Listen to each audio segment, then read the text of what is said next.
questions or statements? I've got one hand up. Is that a question or a statement? It's a question and a bit of both. A bit of both? For Tunisian women, we want to ask her Yeah, well, about Tunisia. Should we sit Dr. down? Dora. Questions. Some questions Yes. for Dora? Yeah. Sure. Do you want the presenter? So Dora, why don't you come back? Thank you. But it doesn't have to be a question. You can make your own statement. So please. Sorry. Go there, it's fine.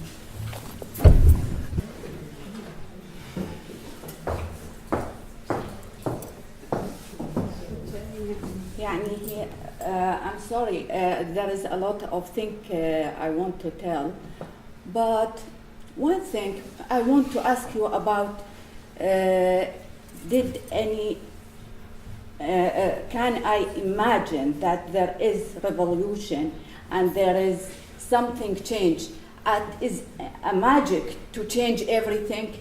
It's no way. In our dreams. Yeah. So when Ali سقط. we must wait about this. Not directly we blame these people is not doing well. Especially in Tunisia, there is no occupation. The people are rising. This is one thing. About the radical thing in Islam, there is no radicalization, especially when there is the Muslim in Andalus, when the Muslim is coming from Andalus in 1200, the Jewish insist to go with Muslim. So Tunisia and Morocco is full of Jewish. Why? Because they prefer to live with Muslim rather than stay in Europe. This is first thing. Secondly, in occupation in Iraq, I saw in my eyes the soldier, American soldier, entered to the mosque and they draw the cross on the mosque. And just imagine, not me, I know what does that mean, what they created, what they want to create it. Imagine the child who age 6, 9 coming and see this cross. What he say in his mind? This cross is my enemy. And even in Abu Ghraib, the soldier who they tortured, the prisoner, they said, we are Israeli, we are Jewish. Look, we are Jewish. So this is the radicalization in Islam they created. We not only blame Islam. Who created this thing? In Afghanistan, in Iraq. Iraq when destroyed, the Arab is like the Mikano.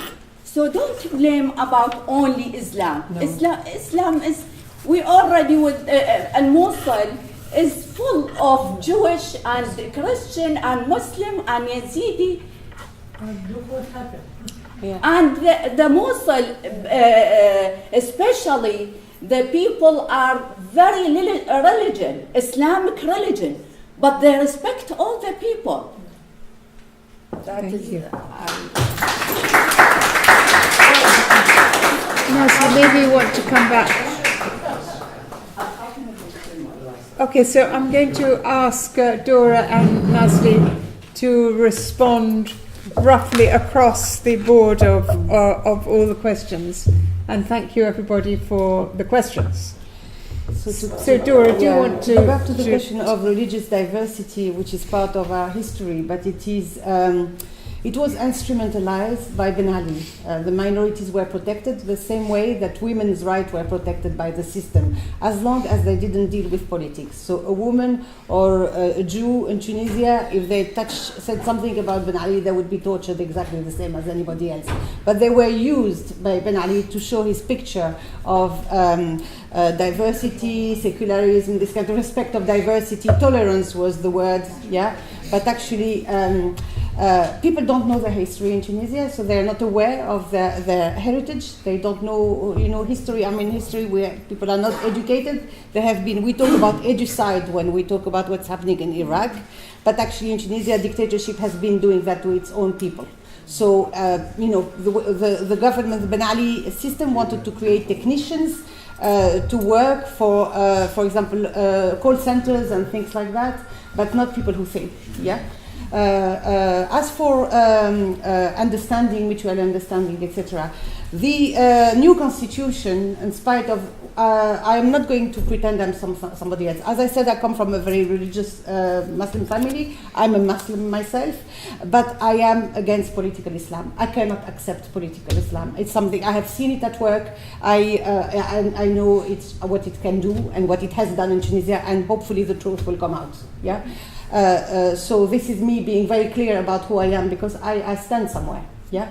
So for the diversity, I forgot to say when I showed the picture of the Rabbi Daniel, who I know, he's wearing a cap. He's not wearing a kippah, the traditional kippah, because he was just we just met in the afternoon and he was going back. He's wearing the cap because people throw stones at him.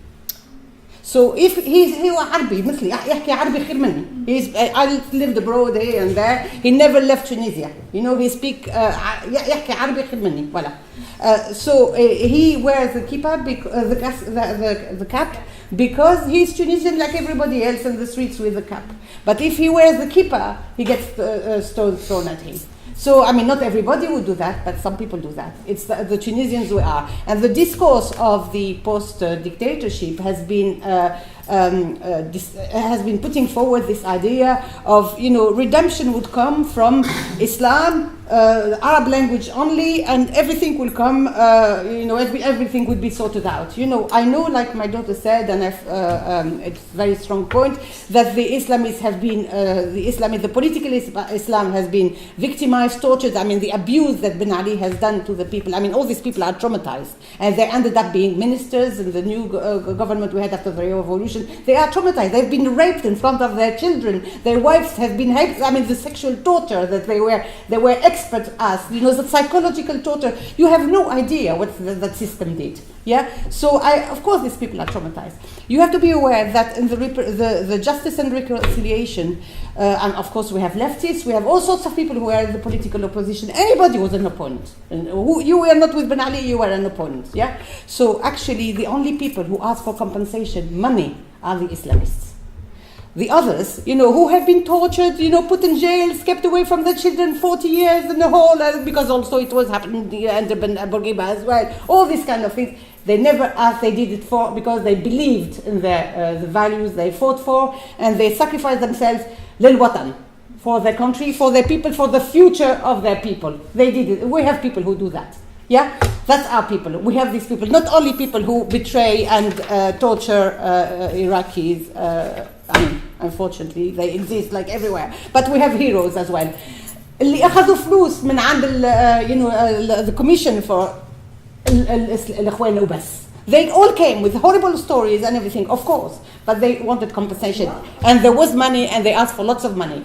So that money is very needed, and they want their jobs back, and they want compensation, etc. The country is completely is in crisis, terrible crisis, yeah. So هذا جوابك من هيك. I forgot there was another question. Yeah.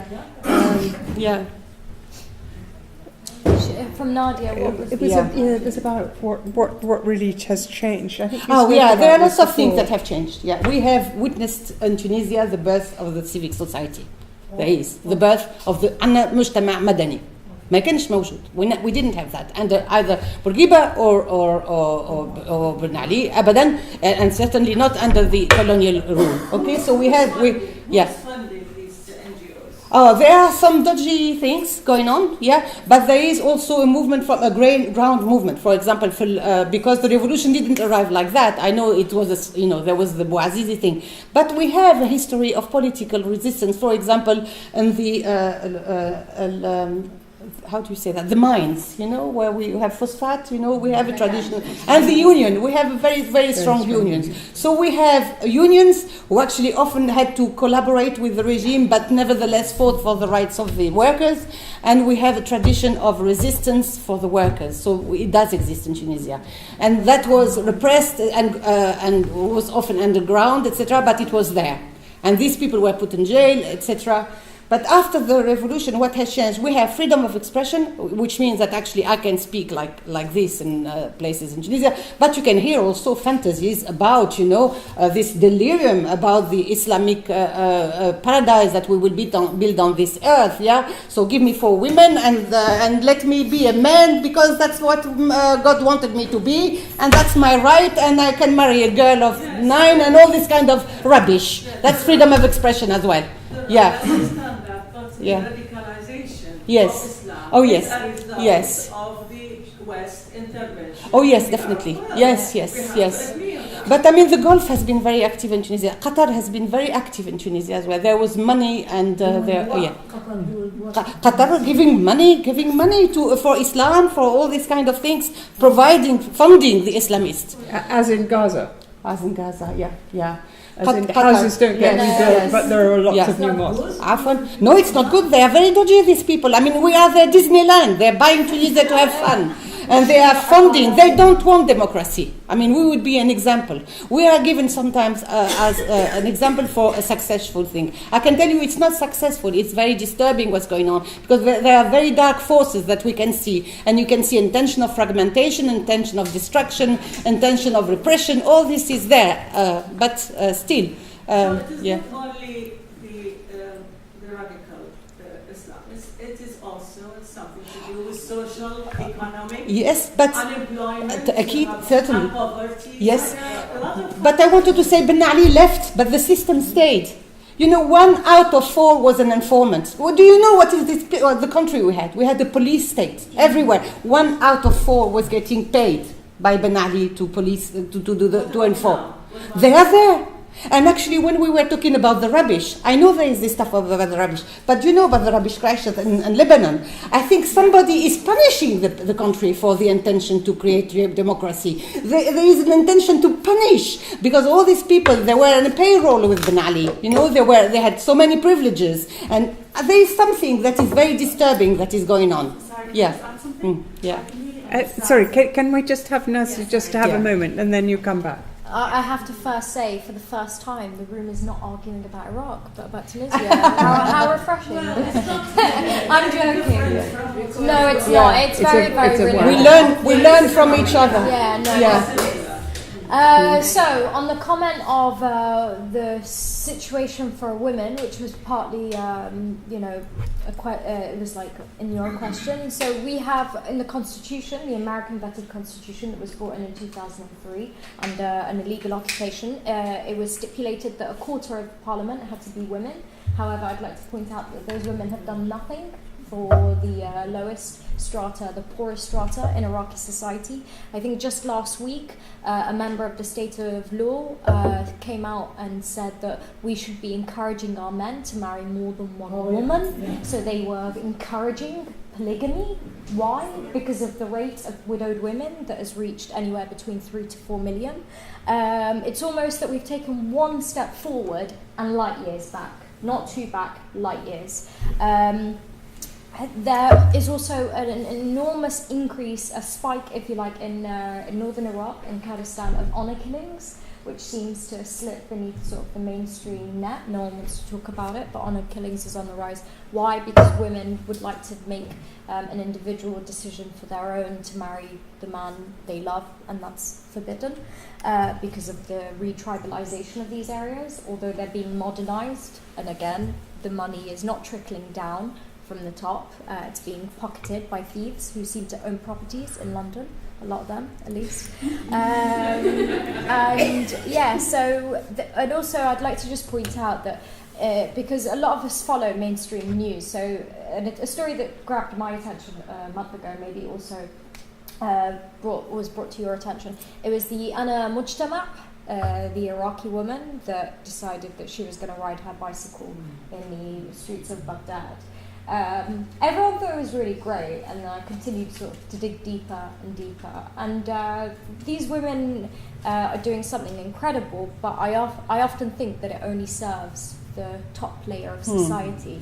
And there are a lot of women who get forgotten about. You know, I think it would be really helpful to host workshops that teach women how to ride bicycles. If we were to compare how many women know how to ride a bicycle with those that don't, you'll find that those that don't outweighs those that do.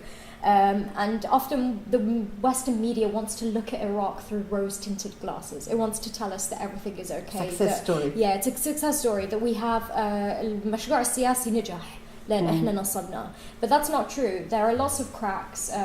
You need not look at Mosul and other so-called liberated areas to know that. So I would always caution everybody when... Yeah, absolutely. Yeah. And you have provinces that no longer exist on the map. You have no urban infrastructure, no homes, nothing. And that's an open door for more corruption, to say we need funding to rebuild these provinces, and who will we vote for, etc. But I would say, when reading the news about Iraq, please do so with caution. Like, don't always just mindlessly or brainlessly spread news that makes Iraq look good, because all you're doing is actually inadvertently supporting those in power. With regards to women's role in theatre or their place in the arts, we had a long history of unionization. That was it dissolved when the Americans invaded with foreign coalition forces. So with that, you had nobody protecting the rights of these actors or artists. You had a creative brain drain, so people with skill sets took their skills elsewhere. Again, lots of them in London. And the people who are too poor to leave the country are almost forgotten about. So a lot of the artists who lived lavish lifestyles because of because they were spoiled by the state, because the state needed them as part of its nationalist project, which has its good aspects and it has its bad aspects. I'm not here to sort of defend staunch nationalism, but I think showing interest in funding these arts is giving a life, sort of like a pulse, a creative pulse to the country. And without that creative pulse, my identity wouldn't be what it is today, and I wouldn't be the person I am. When the nation shrinks, you need those cultural arts to find some way of connecting. So I can't emphasize how important or significant these arts are. I think that we've sort of run out of time. I think that is exactly the note that this evening should end on. And I don't know if Tadhamun wants to say a last thank you to everybody for coming. Thank you very much to everyone, and I have to say thank you very much to Victoria Brittain for actually hosting and moderating.